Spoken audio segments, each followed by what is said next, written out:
Coming up, I'm going to be talking about some new Korean Disney Plus originals. Also talking about a brand new sports special featuring Big City Greens and also much more. But before we go any further, make sure you do hit that subscribe button to keep up with the latest Disney Plus news. Hi, it's Roger here from What's On at DisneyPlus.com. It's time for a quick Disney Plus news roundup. Let's start off talking about the BAFTAs, which took place yesterday here in the UK, and Disney did pretty well, with Searchlight Pictures' The Poor Things picking up 5 awards, including Best Actress for Emma Stone. Poor Things also won for production design, along with costume design, hair and makeup, and special visual effects. And Oppenheimer picked up some big awards, and also kind of managed somehow to end up with a prankster joining them on the stage, which I didn't notice because I was watching it live. I didn't really take much difference, but it's all broke up today. But yeah, so Poor Things did very, very well in the movie categories there. This could set up what might happen at the upcoming Oscars.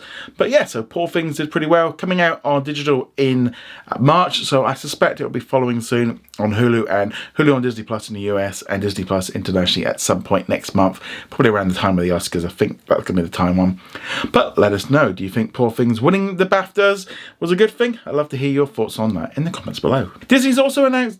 Moving on from there, let's now talk about some sports, because while there's not a lot of sports on at Disney Plus, sometimes we get the odd little one. And following the success of last year's NHL team up with Big City Greens, we'll be getting a second special, which is going to be coming up on March the 9th at 3 p.m. And it's going to be a game between the Pittsburgh Penguins and also the Boston Bruins. And so this one is going to be airing on ESPN Plus, Disney Channel, Disney XD, and Disney Plus. It's also going to be available on Disney Plus in select countries as well. This alternative presentation will once again leverage tracking technology to recreate the action on the ice as it's happening, while featuring Big City Greens characters skating alongside animated versions of the NHL players. Obviously, we saw Disney done this in the past with Big City Greens, and then ended up doing like an American football one. I think we'll see more of this. It kind of hits to a younger audience and gets people interested into it. Personally, it's still a little bit wonky. I mean, I'd rather just watch the game than this kind of thing, and maybe just flick in and out. I know I did that last year with the NHL one with Big City Greens to test it out, and the same with the NFL game. But yeah, I don't know. I mean, I think especially with something like an NFL game where it's like 4 hours long, it's a lot for kids to watch. But you know, this could be a lot of fun. But then I don't know. You kind of would say just play NHL on your Xbox or something like that instead to be a bit more better. But I know, you know, some people like this kind of things, but it does seem like a really weird little thing. But yeah, so this one is coming up in March, but if you're interested in this, let us know. Did you watch it? Did you not? I'd love to know if this is something that appeals to you or not. Following on from there, let's now talk about some Korean originals which are going to be coming soon. So these will be coming to probably Hulu and Hulu on Disney Plus in the United States and on Disney Plus around the world, like most other Korean originals.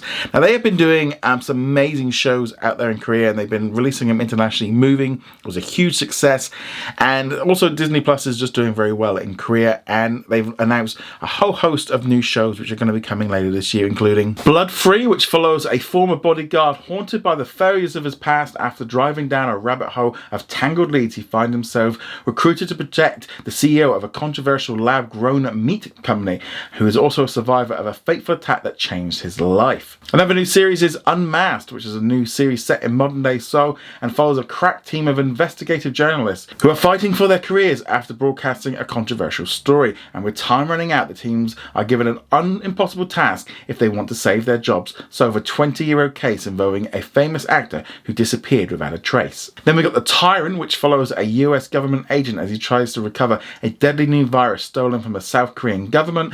With everything at stake, this action-packed series sees global intelligence agencies battle against parties to protect the virus spreading around the world. There's a new series called Gangnam B-Side, which follows a detective who's pulled back into the game after his daughter's friend goes missing. She's the latest in a long line of women to go missing in the Gangnam area of Seoul, and the detective must dive back into the world of vice, drugs and corruption to uncover something that threatens to topple some of the city's wealthiest elite.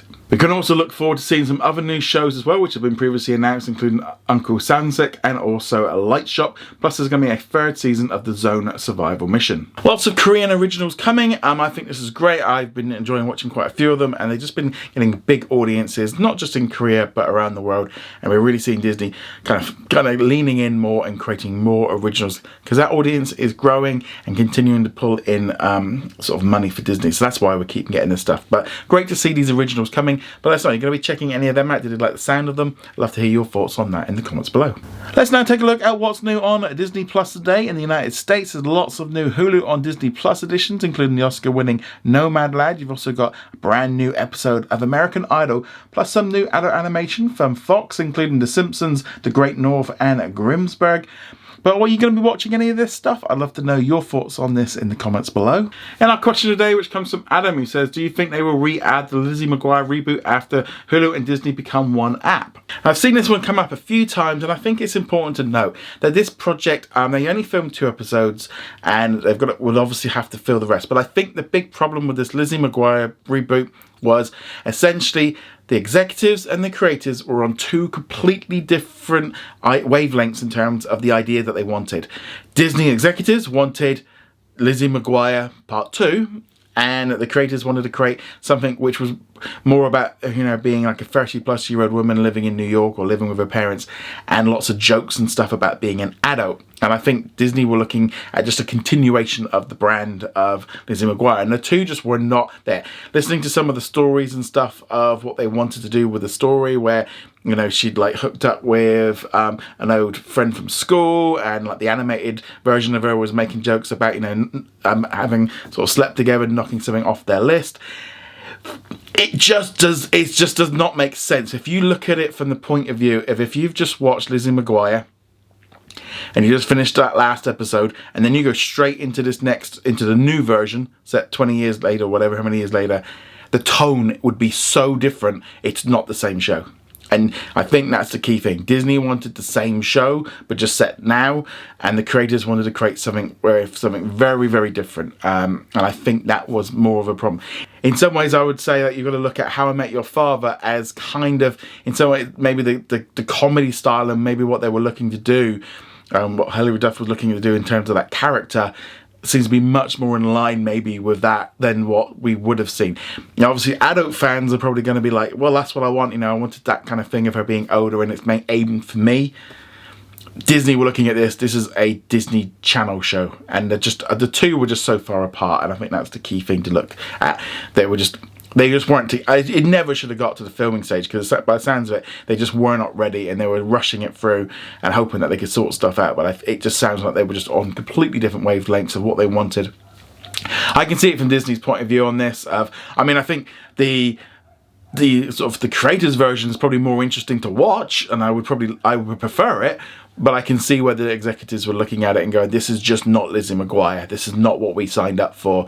And therefore, that's why the whole project just kind of fell to pieces. But I'd love to know, would you like to see it eventually?